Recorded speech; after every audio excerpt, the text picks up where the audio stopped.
از همون سالی که من تعیین کردن راهبری دولت و من سپارش قطعی دادن که گرد و اطراف شهر دوشنبه تلو تپه ها را یک گروه کاری کنید. ما گروه کاری همراه نمایندگان حالتهای فوق‌العاده، حفظ محیط زیست، کمیته دولتی اداری زمین و گردیزی جمهوری تاجیکستان، کمیته زمینی شهر دوشنبه، محیط وسیع‌شوی شهر دوشنبه و بنیاد غیرقانونی خانه‌ها در تلو تپه‌ها خصوصا سفیدخانه که اگر خدا نخواهد یک باران زیاد بیاد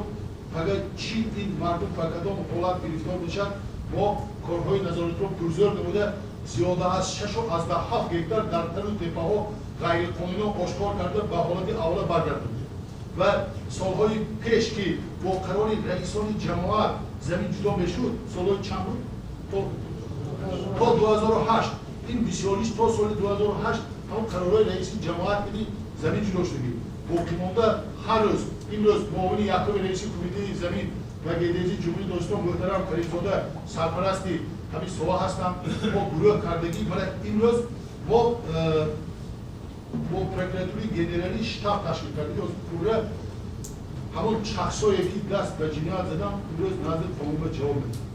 بازی دیگه ساختمان‌های غیرقانونی نیست گروه همش پیشگیری شدگی و اون خانه‌هایی که اونجور مبلغ صرف شدگی قوه کاری صرف شدگی مبلغ‌ها زیاد صرف شدگی ما همیشه معلومات‌ها را و مقامات‌های دستدار پیشنهاد کردیم که این روز کلاهبرهای حقوقی درسته دیگه مسئله هم درست است همین با باور منم همین وقت میابم همین تلو تپه رفته میسنجی بسیاریش فوند منزل و از طرفی بسیار نوعی رودکی هم دارد نوعی رودکی وقتشان تقسیم شدگی و حاضر همین ما